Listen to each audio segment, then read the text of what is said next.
Mesdames, Messieurs, bonsoir. Dans ce journal, nous allons parler de la sinusite, une maladie qui survient généralement à la suite d'une grippe ou d'une carie dentaire maltraitée.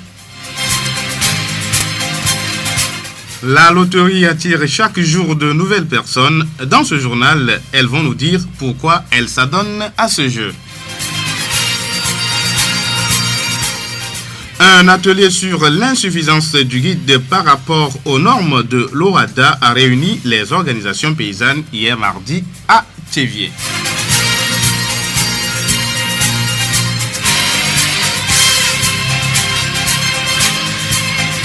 La voix du Zio. Mesdames, Messieurs, encore une fois, bonsoir. Voici le développement des titres. La communauté internationale célèbre ce 4 mars la journée de lutte contre l'exploitation sexuelle. La première journée s'est tenue en 2009. Elle a été créée par le groupe international de paroles de femmes. La journée a été symbolique du fait que ce soit des femmes qui se mobilisent les premières pour lutter contre l'exploitation sexuelle et la pornographie. Les chiffres appellent à la prise de conscience collective. 4 millions de nouvelles victimes chaque année. 500 000 femmes par an sont victimes de traite à fin de prostitution. L'exploitation sexuelle réduit l'être humain à une simple marchandise. Elle est l'une des pires formes de négation des droits fondamentaux de la personne humaine. Les victimes de l'exploitation sexuelle deviennent des objets de consommation. De nos jours, les hommes en sont aussi victimes. La voix du Zio. La coordination togolaise des organisations paysannes et de producteurs agricoles CETOP a organisé hier mardi 3 mars à Théviers un atelier d'échange avec les organisations paysannes et ses partenaires de la région maritime. L'insuffisance du guide par rapport aux normes de l'organisation pour l'harmonisation en Afrique du droit des affaires OHADA a été au cœur des échanges. Monsieur Yossor Rodabalo, président de la Fédération nationale des producteurs du coton, président du comité de plaidoyer de la CETOP, revient sur l'objectif de la rencontre. Les chefs d'État ont voté l'acte uniforme de droit des affaires en Afrique, qui est OHADA. Et après avoir adopté cet acte-là, il y a eu un travail que le ministère de l'Agriculture a eu à faire pour sortir un document de guide pour l'application de l'acte sur le droit des affaires en Afrique. Maintenant, dans l'application, ce guide sur le terrain, on est buté à un certain nombre de problèmes qui ne répondent pas à la réalité de nos organisations de base. Et c'est ça qui a fait que jusqu'alors, les mutations, l'organisation des dossiers pour avoir les agréments aussi n'avance pas et les anciennes appellations de groupement tournent en rond. Devant toutes ces situations-là, il était indispensable que puissions former au niveau de la plateforme CETOP un groupe de plaidoyer qui doit sillonner dans chaque localité pour échanger sur tous les problèmes qu'on rencontre sur les mutations en société coopérative et sur les problèmes qui font frein aux sociétés coopératives déjà mutées à avoir les agréments.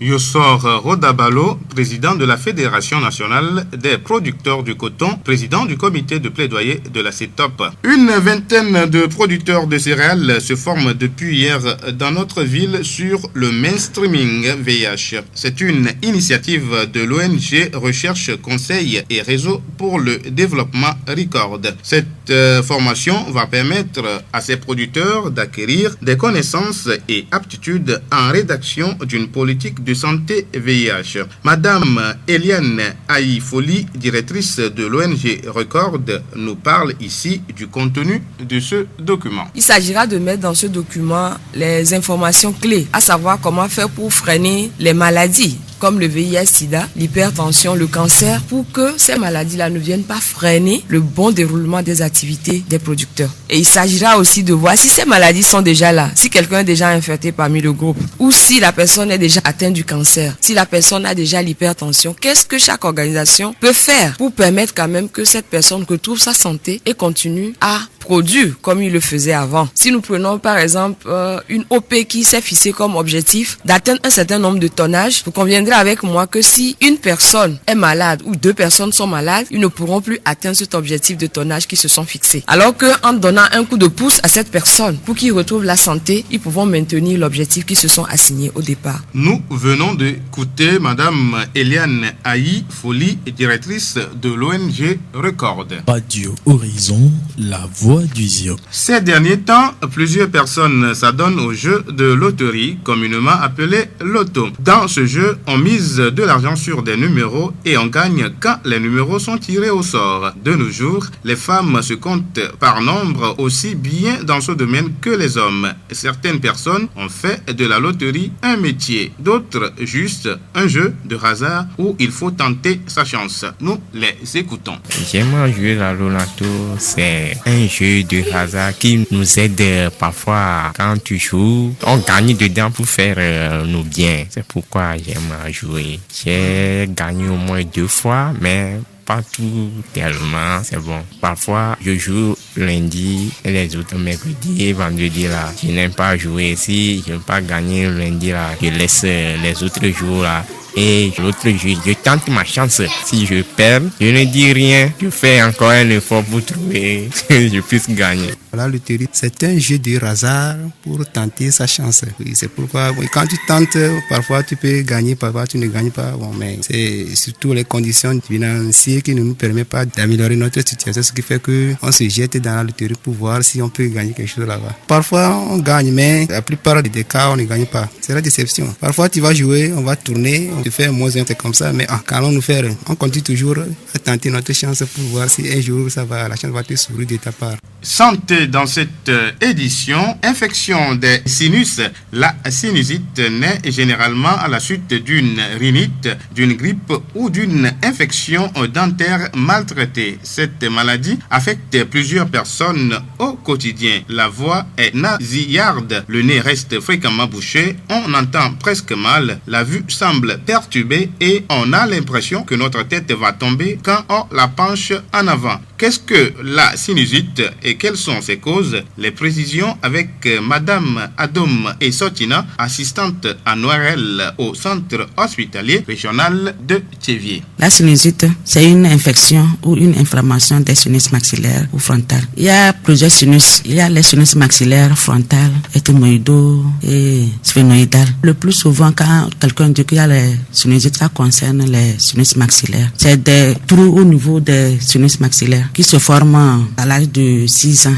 C'est pas sous la peau, c'est l'os. Et dans l'os, maintenant, il y a des trous. Et c'est les trous là qu'on appelle les sinus. La sinusite, il y a plusieurs causes. Il y a les bactéries, il y a les virus et il y a les facteurs favorisants. Comme facteurs favorisants, il y a le sujet atopique, quelqu'un qui a exposé à des infections. Il y a anomalie congénitale du nez et des sinus aussi. Quand l'enfant est né, il y a des déformations du nez. Et quand le sinus veut se former aussi, il y a des déformations. Il y a les polypes nasaux, c'est quelque chose qui pousse dans les narines. Il y a les rhinopharyngites à répétition, les corps étrangers. Si un enfant met quelque chose dans son oreille, il ne signale pas. Quand ça dure, il y a des rhinorrhées, le nez commence par couler, soit l'oreille commence par couler. Il y a la carie dentaire aussi, qui quand ça se complique. La carie dentaire, quand on ne traite pas, ça se forme un abcès. Et l'abcès, la l'eau remonte vers les sinus. C'est surtout la dent, les prémolaires et les molaires. C'est à côté des sinus. Il y a immunodépression, la pollution de pollen, la fumée, puis la poussière.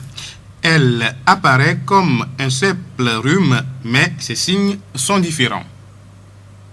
Cliniquement, c'est la douleur ou céphalée, on appelle ça allergie faciale, qui se manifeste à la fin de la journée jusqu'à la nuit. Il y a l'insomnie, le malade ne dort pas, donc il sent les maux de tête. Parfois, il y a des rhinorrhées purulentes de couleur jaune, des fois verdâtre, et des fois il y a des traces de sang, et le malade vient à l'hôpital. Quand on demande la radiographie nous montre une opacité du sinus maxillaire ou frontal. Des fois, on a un niveau hydroaérique qui montre qu'il y a de l'eau dans les sinus, qu'il faut évacuer après. Comment quelqu'un peut savoir qu'il a la sinusite?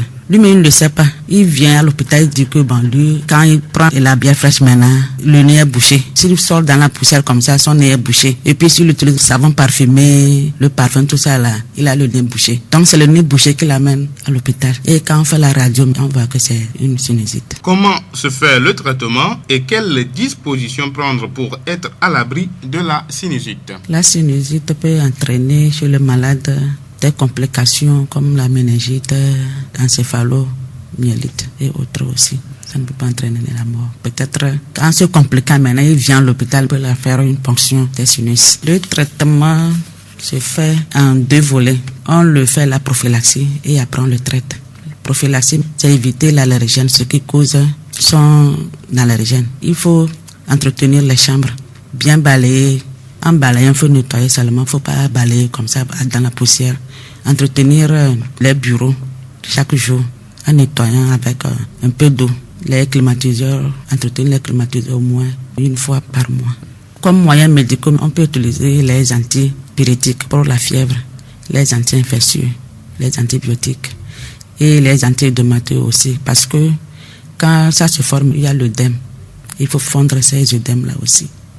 Éviter la poussière, entretenir les bureaux, les climatiseurs, ne pas utiliser les savons parfumés, surtout ça, et éviter les boissons fraîches aussi. L'automédication n'est pas conseillé parce que quand on prend les produits de rue, ça se calme, mais ça ne guérit pas la maladie. Donc ça se calme, toi tu vas penser que c'est fini, mais c'est pas fini, il y a le mal. Donc il faut guérir le mal d'abord. C'est dans les cas de caries dentaires. Quand tu as des maux de dents, tu prends les calmants. Toi tu vas croire que c'est fini, mais c'est pas fini. C'est ça qui évolue vers une cellulite. Et la cellulite c'est mortel aussi. Nous disons merci à Madame Adom et Sotina, assistante en ORL au centre hospitalier régional de Tivier. Elle a été interviewée par notre consoeur Blessine Bossonia. La voix du Zion. Dernier virage de cette édition, 35 journalistes togolais renforcent leur capacité depuis hier mardi à Tivier sur le concept genre. Organisé par le ministère de la Communication, l'atelier va permettre à ces journalistes de s'approprier la thématique du genre dans leur production. Madame Koumealo Anate, ministre de la Communication. Il est ici important au cours de ce séminaire de leur rappeler tout ce que cela implique. Lorsque nous parlons par exemple d'égalité homme-femme, d'équité genre, nous parlons des droits des femmes par exemple, qu'ils comprennent qu'aucune société aujourd'hui ne peut se développer sans tous les acteurs, qu'ils soient hommes ou femmes, parce que nous sommes partenaires, nous sommes complémentaires et que lorsque nous parlons aujourd'hui d'équité genre ou d'égalité homme-femme, vous savez que c'est un thème qui est cher au gouvernement togolais. Il ne s'agit pas de gommer les différences, au contraire, il s'agit de valoriser les différences, de respecter les différences parce que c'est ces différences qui nous permettent de construire ensemble la société togolaise. À la veille donc du 8 mars, le ministère chargé de la communication et de la formation civique tenait à offrir ce cadre de réflexion aux médias qui sont eux-mêmes vecteurs, nous espérons, qui vont nous aider à relayer au sein de la population les bonnes images, les bons stéréotypes, non pas les stéréotypes qui avilissent la femme, qui dévalorisent la femme, mais ces stéréotypes qui valorisent la femme et qui permettent de montrer vraiment ce que chaque citoyen, homme ou femme, peut apporter à la construction de la nation. Koumealo Anate, ministre de la Communication. La voix du Zion. La peur n'est pas le danger, mais la crainte empêche d'avancer. Hésiter, c'est n'est pas foncer. Réfléchir, c'est éviter le danger. Tout autour règne le danger, visible ou invisible. Telle une anguille se faufile, veut atteindre nos béquilles. À nos pensées mettre le danger. Danger, handicap à la sérénité. Dans les mots et les faits, il se montre parfait. Mener à bien ou à mal la volonté. Duel quotidien pour se sentir bien. Combat de toutes nos réflexions. Face à lui, pas de génuflexion à nos vies. Il ne doit pas être un frein. C'est sur cette pensée de Eddie Burdilat que nous mettons fin au journal. Merci de l'avoir suivi. Merci à toute l'équipe de la rédaction. Présentation Denis Gossou, réalisation Mustapha Yolo. Bonne nuit à vous tous. Au revoir.